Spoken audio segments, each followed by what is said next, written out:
todas las ciudades de Cuba, hasta en el lugar más recóndito de la isla, el pueblo salió en masa a las calles para celebrar el triunfo de la revolución. Y es que era el acontecimiento más trascendente que se había producido en la historia de este país. La revolución cubana trascendió más allá de los límites de la isla y su onda expansiva se extendió por toda la geografía de América Latina, donde al calor de esta revolución surgieron toda una serie de movimientos revolucionarios. Cuba se erigió en faro, en referencia, en guía para todos aquellos pueblos del mundo que luchan por su libertad. Y es que la Revolución cubana fue un acontecimiento de una gran trascendencia a nivel internacional, dejando una profunda huella. Incluso en los países capitalistas, como España, que en aquel entonces se encontraba sometida por el régimen fascista del general Franco, se generó un movimiento de solidaridad con la Revolución cubana, una corriente de simpatía hacia esta revolución. Sería necesario hacer un análisis del proceso histórico vivido por la isla. Cuba, para ello, sería necesario situarnos a finales del siglo XIX. En aquel entonces Cuba era una colonia del decadente Imperio Español. Voy a hacer un repaso, lo más breve posible, sobre cómo se produjo la independencia de la isla, porque considero que en buena medida condicionó el proceso político posterior de la misma e incluso la revolución propiamente dicha. El 10 de octubre de 1868, en la hacienda La de Majagua, el hacendado Carlos Manuel de Céspedes pone en libertad a sus esclavos y al frente de 150 hombres armados toma la localidad de Yara. Con el grito de Yara se inicia la primera guerra de la independencia. Esta guerra duró 10 años, de 1868 a 1878.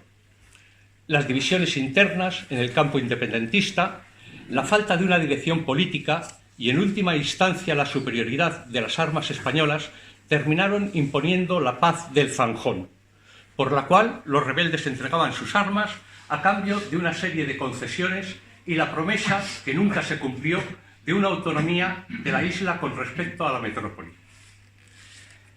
José Martí, prócer de la independencia cubana, analizando las causas de esta derrota, llegó a la siguiente conclusión: el pueblo cubano se tiene que dotar de una organización revolucionaria que le vaya marcando el camino hacia la victoria. Una organización revolucionaria que juegue el papel de Estado Mayor en la lucha. Una organización revolucionaria que aglutine en su seno a los mejores sectores del pueblo cubano, a los más combativos. Y con estas premisas, en enero de 1892, se funda el Partido Revolucionario Cubano, en el exilio, en la ciudad de Tampa, en Florida. El partido rápidamente se expande por el interior de la isla en la clandestinidad, a través de sus militantes, simpatizantes, allegados, colaboradores, creando las condiciones favorables para un futuro nuevo levantamiento. En enero de 1895, la dirección del Partido Revolucionario Cubano, con José Martí a la cabeza, Máximo Gómez, Antonio Maceo, llega a la conclusión de que ya se dan las condiciones para dicho levantamiento, y este se produce un mes después. El 24 de febrero de 1895, con el grito de baile, 35 localidades de la provincia de Oriente se sublevan. El levantamiento rápidamente se extiende por las provincias de Matanzas, Camagüey, Las Villas, incendiando prácticamente toda la isla. A pesar de la brutalidad con que se guió el ejército español, a pesar de las crueldades, a pesar del genocidio encabezados por el capitán general Baylor, a pesar de todo ello, al final del túnel se empezaba a vislumbrar la luz de la libertad, la luz de la victoria.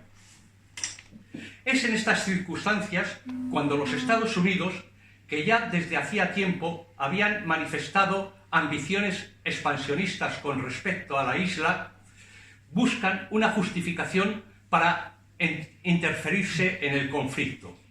Y esta justificación la encuentran cuando el 15 de febrero de 1898 estalla el acorazado Maine, que se hallaba fondeado en el puerto de La Habana. Estados Unidos acusa a España de dicha acción y entra en el conflicto. Las tropas norteamericanas desembarcan con el fin de arrebatar en última instancia la victoria a los independentistas. El ejército norteamericano derrota rápidamente al español y en diciembre de este año de 1898, mediante el Tratado de Paz de París, España entrega a los Estados Unidos los últimos restos coloniales de su imperio. Entrega Puerto Rico, Cuba, las Filipinas, la isla de Guam en el Pacífico. La primera ocupación militar norteamericana de Cuba dura 3 años, de 1899 a 1902. En este periodo, bajo la supervisión de las autoridades militares norteamericanas, se elabora una constitución y en esta constitución los norteamericanos imponen la inclusión como un artículo más de la Constitución de la conocida como enmienda Platt. Esta enmienda daba derecho a los norteamericanos a intervenir en la isla si consideraban que sus intereses o los de sus correligionarios estaban en peligro. Es decir, que los Estados Unidos adquirían, mediante la enmienda Platt, el derecho a intervenir con cualquier justificación en los asuntos internos del país.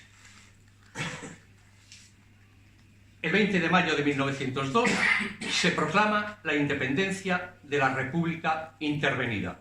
Y digo intervenida porque en realidad Cuba había pasado de ser una colonia de España a ser una neocolonia del imperialismo norteamericano. El primer presidente del país fue un tal Tomás Estrada Palma. Para hacernos una idea del grado de dependencia de Cuba con respecto a los Estados Unidos, los siguientes datos. Los datos que voy a dar a continuación están extraídos del informe presentado por Fidel Castro en el primer Congreso del Partido Comunista de Cuba. En este informe, Fidel Castro decía lo siguiente: en 1896, las inversiones norteamericanas en la isla ascendían a 50 millones de dólares de la época. 10 años después, en 1906, esta cifra se habría triplicado, alcanzando los 160 millones de dólares. 5 años después, en 1911, ya era de 205 millones de dólares. Y 12 años después, en 1923, esta última cifra se había multiplicado por más de 6, superando los 1.200 millones de dólares. Estados Unidos, junto al capitalismo, introdujo en Cuba los peores vicios de este modelo de sociedad. La corrupción generalizada a nivel del aparato del Estado, que se extendía en toda la administración pública, una corrupción que iba carcomiendo todo el tejido social del país. Esta situación culmina en el año de 1925 con el establecimiento de la dictadura de Gerardo Machado. Esta dictadura duró 8 años, de 1925 a 1933. La dictadura de Gerardo Machado fue un auténtico régimen de terror. Secuestros, desapariciones, asesinatos de opositores políticos por bandas de matones fomentadas por el poder, detenciones en masa, torturas, un clima de auténtico terror. A ello se unió la crisis de Wall Street de octubre de 1929, que significó una bajada del azúcar hay que tener en cuenta que el azúcar es la principal riqueza que produce el país, una bajada del azúcar en los mercados internacionales, lo cual conllevó un empobrecimiento generalizado de sectores amplios de la población, incluso una hambruna que afectó a un sector importante del pueblo cubano. Esta situación estalló en agosto de 1933, cuando una huelga general de carácter revolucionario puso en fuga al dictador. El clima existente preinsurreccional preocupaba a los Estados Unidos, que pusieron en sustitución del dictador Machado a un hombre de paja totalmente plegado a los intereses norteamericanos, un tal Manuel de Céspedes, hijo de aquel Carlos Manuel de Céspedes que allá por el año 1868 levantó con el grito de Yara la primera guerra de la independencia del país. Este gobierno fue un gobierno efímero. El clima de movilización general que se había producido en el país tuvo como consecuencia que el 4 de septiembre de este mismo año, sectores de la suboficialidad del ejército, donde destaca la figura de un sargento taquígrafo, Fulgencio Batista. Como resultante de este golpe de Estado, se forma un gobierno de unidad que aglutina a los distintos sectores que habían participado en el derrocamiento de la dictadura. Este gobierno es conocido en la historia de Cuba como la pentarquía. Apenas duró 100 días. Lo encabezaba un tal Grau San Martín. Formando parte de este gobierno, representando su ala izquierda, estaba Antonio Guiteras, un hombre de profundas convicciones antiimperialistas y firme partidario, firme defensor de la derogación de la enmienda Pla. La situación creada en el país preocupa al Imperio del Norte, que a través de su hombre en La Habana, Fulgencio Batista, fuerzan la dimisión del gobierno de Grau San Martín.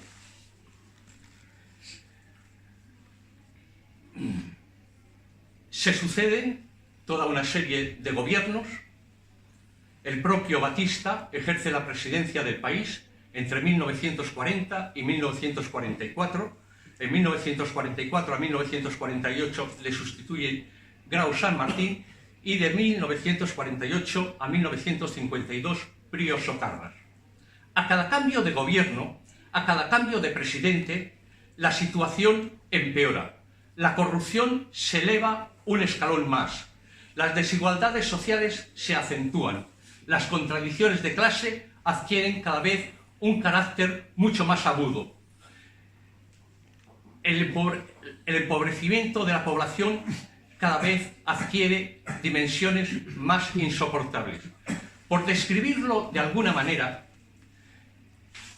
los Estados Unidos habían convertido a Cuba en su prostíbulo particular. Cuba era una especie de pantanal, por ejemplarizarlo de alguna manera, era una especie de ciénaga, no cuyo olor, sino cuyo hedor se hacía insoportable. Todo ello en unas condiciones de existencia de la inmensa mayoría del pueblo cubano paupérrimas. En esta situación emerge la figura de Eduardo Chivas. Eduardo Chivas denuncia a través de los micrófonos de la radio de forma constante el panorama existente en el país, la degradación permanente, y funda un partido que adopta las siglas de Partido del Pueblo Cubano. A las juventudes de este partido se une desde un primer momento un estudiante de Derecho de nombre Fidel Castro Ruz. Y en torno a la figura de Fidel se van aglutinando los sectores más avanzados, más progresistas del Partido popular del Partido del Pueblo Cubano, popularmente conocido como el Partido Ortodoxo. En agosto de 1951, después de un alegato de denuncia de la situación insoportable en la que vivía el pueblo cubano, Chivas se suicida ante los micrófonos de la radio. El acto trágico es una especie de aldabonazo en la conciencia del pueblo cubano. A pesar de la pérdida de su líder, no hay ninguna duda que el programa de regeneración que planteaba el Partido Ortodoxo hacía que se hubiese ganado las simpatías de la inmensa mayoría del pueblo cubano y que era el previsible vencedor de las elecciones que estaban previstas en junio de 1952. A estas elecciones, Fidel se presentaba al Congreso de los Diputados en las listas del Partido Ortodoxo.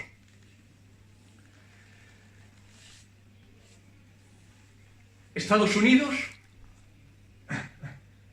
preocupado por la evolución de los acontecimientos y la previsible victoria del Partido Ortodoxo, nuevamente recurre a su hombre en La Habana, a Batista, quien, con el apoyo de los sectores más reaccionarios de la oligarquía totalmente entregada al imperialismo norteamericano y con el apoyo de los sectores más reaccionarios del ejército, trama un complot. El golpe de Estado se produce el 10 de marzo de 1952. Los partidos tradicionales quedan petrificados, apenas reaccionan ante el golpe. Solo sectores del pueblo cubano, estudiantes, obreros, entre los que se encontraba Fidel, reaccionan con manifestaciones ante el golpe. De hecho, Fidel, en aquel entonces ya abogado en ejercicio, presenta una querella contra Batista por violación de la Constitución ante el Tribunal Superior de Justicia de Cuba. Fidel, con el grupo de jóvenes que se había aglutinado en torno a él, llegan a la conclusión de que, cerradas todas las posibilidades, el único recurso que queda para derrocar a la dictadura es la lucha armada. Y con esta finalidad comienzan a planificar el asalto al cuartel Moncada, el segundo cuartel en importancia de la isla. En una pequeña cabaña, situada en el pueblo de Siboney, comienzan a planificar el asalto al cuartel, comienzan a acaparar armas, a hacerse con vehículos, a hacer ejercicios de tiro y establecen la fecha para la acción. Esta fecha será una fecha memorable que pasará a la historia de Cuba. 26 de julio de 1953. Paralelo al asalto al cuartel Moncada, planifican al mismo tiempo también el asalto a un cuartel situado en la localidad de Bayamo, a unos 100 kilómetros aproximadamente de Santiago, donde se halla ubicado el cuartel Moncada. Al amanecer de este día, 26 de julio de 1953, los jóvenes revolucionarios se lanzan a la acción. El grupo principal, encabezado por Fidel, ataca el cuartel. Otra columna, la encabezada por Abel Santamaría, ataca el hospital, y otra columna, encabezada por Raúl Castro, ataca una serie de edificios oficiales en la ciudad. Superada la sorpresa inicial, termina imponiéndose la superioridad del ejército batistiano. Consciente de la situación, Fidel da la orden de retirada. En la acción del asalto al cuartel Moncada mueren 9 revolucionarios. Las cifras posteriores de muertos superaban los 60. La diferencia la establecen aquellos que fueron detenidos y asesinados a continuación. En Bayamo, la acción corrió una suerte similar a la del Moncada. Días después, concretamente una semana después, el día 2 de agosto, Fidel es sorprendido mientras dormía junto a 2 compañeros en una cabaña por una patrulla del ejército. La actitud del teniente que le detuvo le salvó la vida, al negarse, como le habían pedido sus superiores, que lo entregase al cuartel Moncada, donde sin ninguna duda hubiese sido asesinado. El juicio se celebra meses después, concretamente en septiembre. El 21 de este mes se inicia el juicio. El día 29, Fidel asume su propia defensa y lanza un alegato ante el tribunal militar que le estaba juzgando. Este discurso de Fidel, de una gran calidad política, en donde denuncia todos los males que aquejan al país, la miseria, la corrupción, las desigualdades, la injusticia, y donde presenta el programa político que guió a los asaltantes del Moncada. Este discurso, que ha pasado a la historia como "la historia me absolverá", no solamente por su gran contenido político, sino por esa oratoria tan brillante que caracteriza a Fidel, es una auténtica joya, una auténtica obra de la literatura. Lo recomiendo a todos los presentes.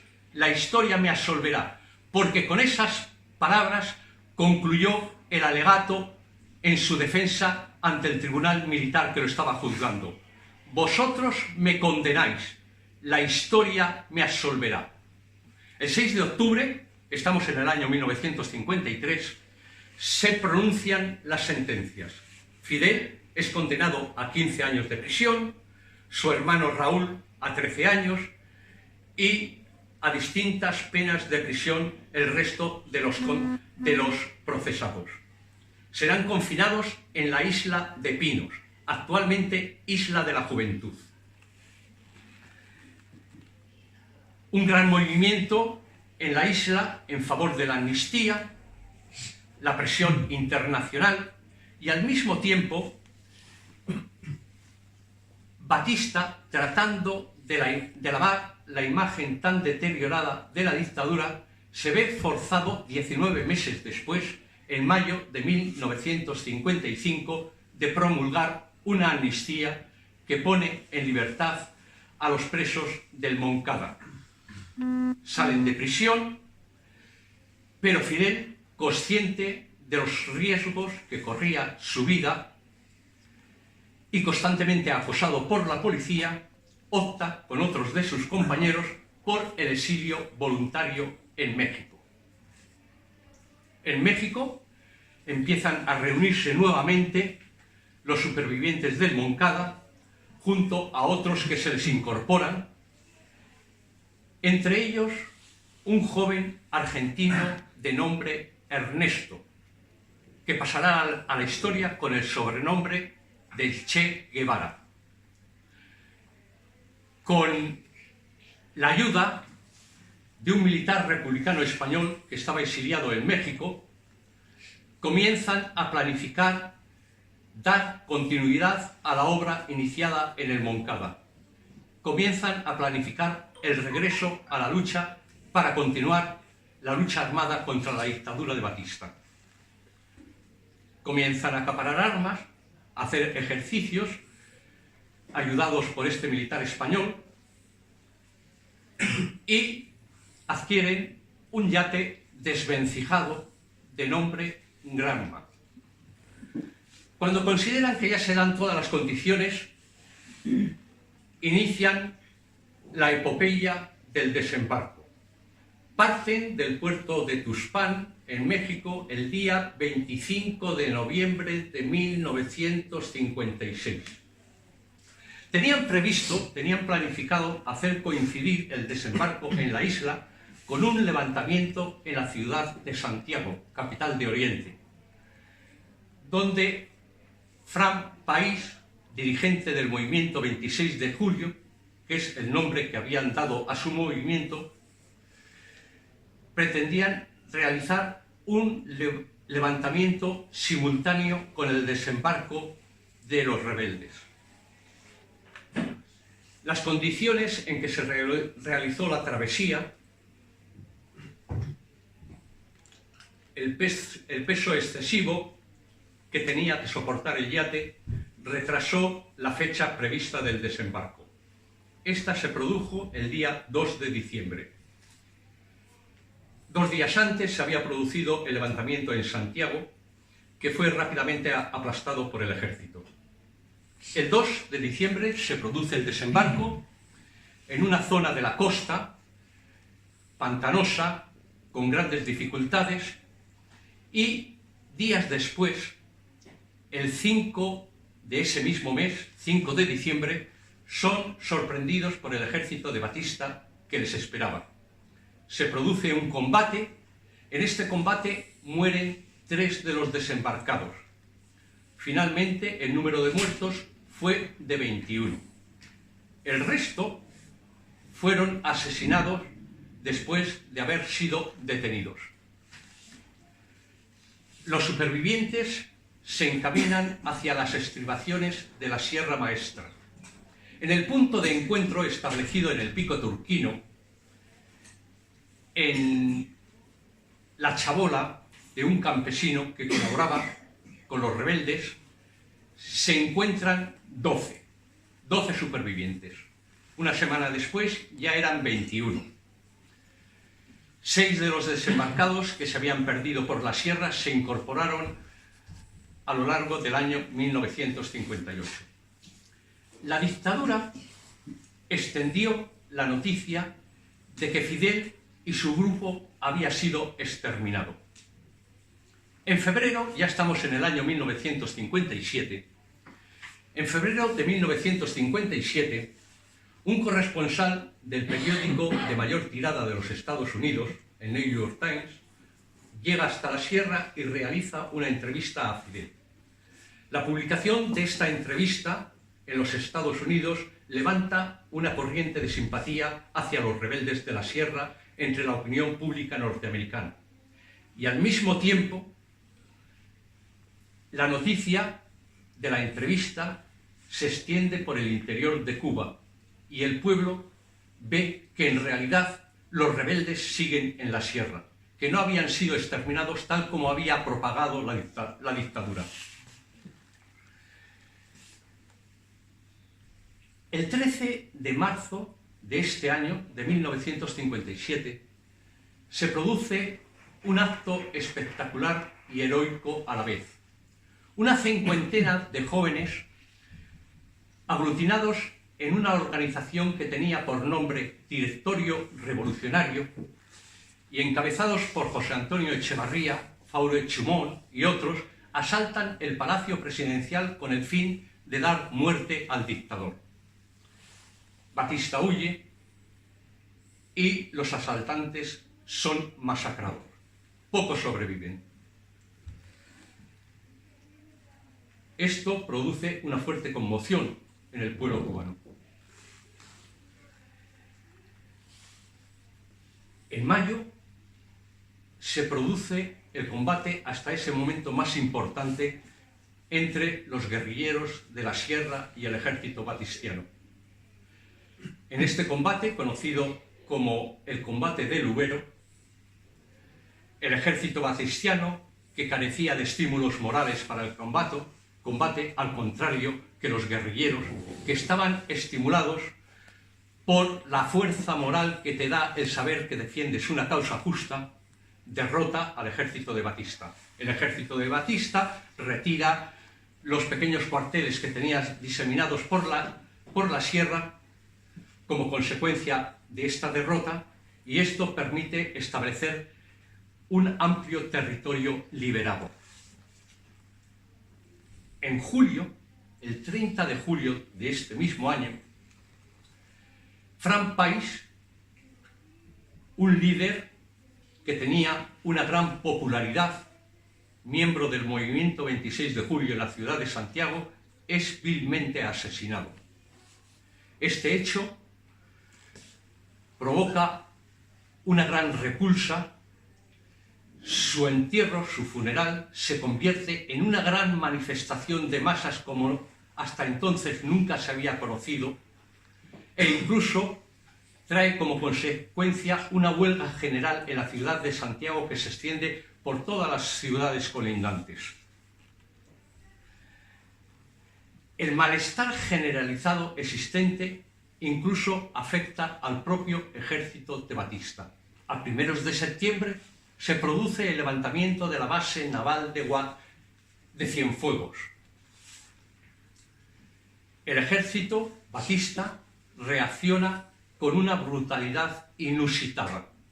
No solamente envía el ejército, sino que envía tanques y aviones para aplastar a los 400 marineros sublevados.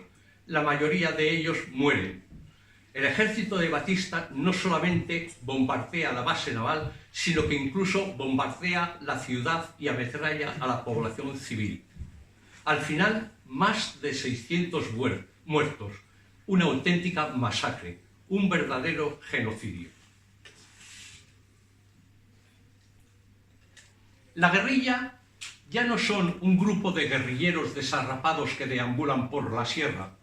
Se van uniendo campesinos, jóvenes que se incorporan a la misma y la van nutriendo.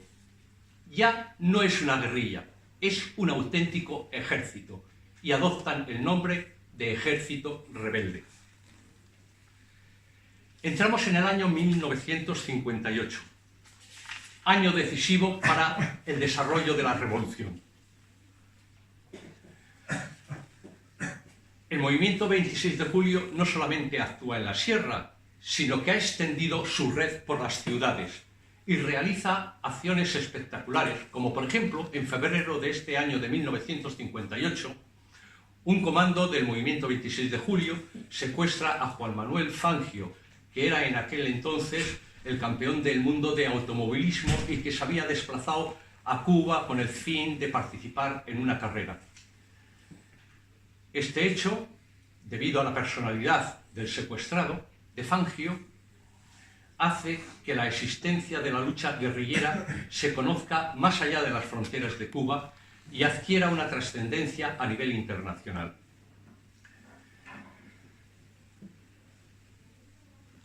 La situación cada vez adquiere un carácter previo a una verdadera insurrección en el país. El descontento es generalizado. Las simpatías por la guerrilla que se mueve en la sierra se gana progresivamente el apoyo de la inmensa mayoría del pueblo cubano. Y el 24 de febrero sale a las ondas, 24 de febrero de 1958, sale a las ondas Radio Rebelde, que por encima de la férrea censura establecida por la dictadura, informa al pueblo cubano del desarrollo de los acontecimientos con consignas, llamamientos, manifiestos, donde se llama a participar en la lucha activa contra la dictadura. Llega un momento en que consideran que se están dando todas las condiciones favorables para una huelga general, y esta se convoca el 9 de abril de este año de 1958. La huelga no adquiere la envergadura, la amplitud que habían previsto sus convocantes. La dictadura interpreta esto como un síntoma de debilidad y prepara una ofensiva general. Esta ofensiva se desarrollará entre los meses de mayo y agosto. Culmina con un fracaso total. Solamente sirve para que caigan más armas en manos de los guerrilleros y para que estos amplíen el territorio liberado.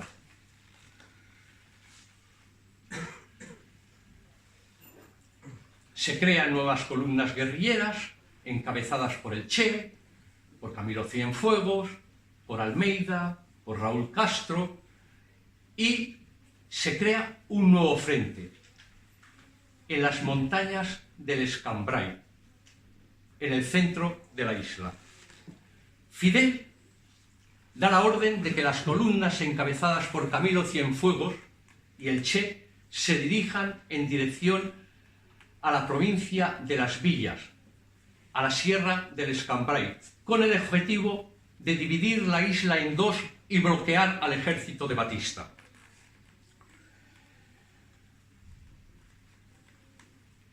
En diciembre, Fidel da la orden de la ofensiva general. El Che se encamina con su columna para tomar la capital de la provincia de Las Villas, Santa Clara, al tiempo que Fidel, con sus columnas, desciende de la sierra y se dirige hacia Santiago, la segunda ciudad en importancia de la isla. El Che toma Santa Clara, una batalla decisiva que significa el derrumbe de la dictadura. En la noche del 31 de diciembre de 1958 al 1 de enero de 1959, Batista huye. La revolución ha triunfado. A continuación, no voy a extenderme en exceso para dar tiempo a la intervención del compañero. Brevemente voy a hacer un repaso de las primeras medidas adoptadas por el gobierno revolucionario que se estableció a la huida de Batista. El 3 de marzo, apenas 2 meses después del derrocamiento de la dictadura, se nacionaliza la Compañía Cubana de Teléfonos. 3 días después, el 6 de marzo, se rebajan todos los alquileres en un 50%, una medida que fue recibida con alborozo por el pueblo cubano. En mayo se decreta una de las más importantes medidas revolucionarias adoptadas por el gobierno revolucionario. Se decreta la reforma agraria, que expropia a los grandes latifundistas de sus tierras, de las tierras, y reparte las mismas entre los campesinos, a la par que se crea el INRA, Instituto Nacional de la Reforma Agraria, que se encarga de garantizar la aplicación de esta reforma.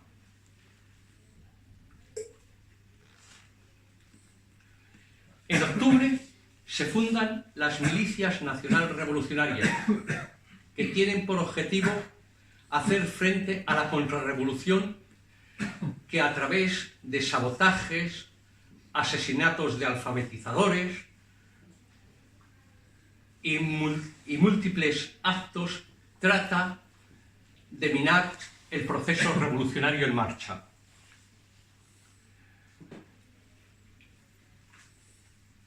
Ya nos adentramos en el año 1960. En febrero de este año, ante el boicot de los Estados Unidos, que se niegan a comprar la zafra de ese año, la Unión Soviética, en un acto de solidaridad internacionalista, se la compra toda ella a Cuba, cuando la Unión Soviética no precisaba de ello porque producía el suficiente azúcar para su propio mercado interno. Y además a un precio más bajo del establecido en el mercado internacional. El 4 de marzo de este año de 1960 se produce un hecho: la voladura del barco Le Coubre, un buque francés que transportaba armas destinadas precisamente a armar a las milicias nacional revolucionarias. El atentado contrarrevolucionario produce una gran mortandad, más de 70 muertos y 200 heridos. Al día siguiente, en el funeral por las víctimas del Coubre, Fidel, en una de esas arengas que tanta fama le han dado, termina la misma con esa consigna que será célebre y que será emblema de la revolución. Patria o muerte, venceremos.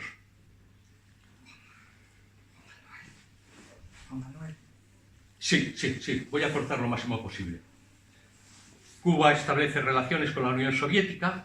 En junio de este año de 1960 se nacionaliza la empresa petrolífera norteamericana más importante ubicada en Cuba, la Texaco. Se nacionalizan todas las refinerías, centrales eléctricas, compañías de teléfonos. El 2 de septiembre se produce la conocida como Declaración de La Habana. El 29 de este mismo mes de septiembre se fundan los comités de defensa de la revolución. Al mes siguiente, en octubre, se nacionaliza la banca y 383 empresas, todas ellas propiedad de los norteamericanos. Y en este mismo mes de octubre que estoy mencionando, otro decreto de trascendental importancia, la Ley de Reforma Urbana. El 3 de enero ya de 1961 Estados Unidos rompe las relaciones con Cuba y en abril se produce el conocido como desembarco de Playa Girón, Bahía de Cochinos, donde más de 1000 contrarrevolucionarios, con el apoyo de la CIA y del gobierno norteamericano, tratan de derrocar al gobierno revolucionario. Son aplastados en menos de 72 horas. Es mucho lo que se podría decir. Y desde luego que en la exposición que he realizado he omitido multitud de datos importantes en aras de la brevedad.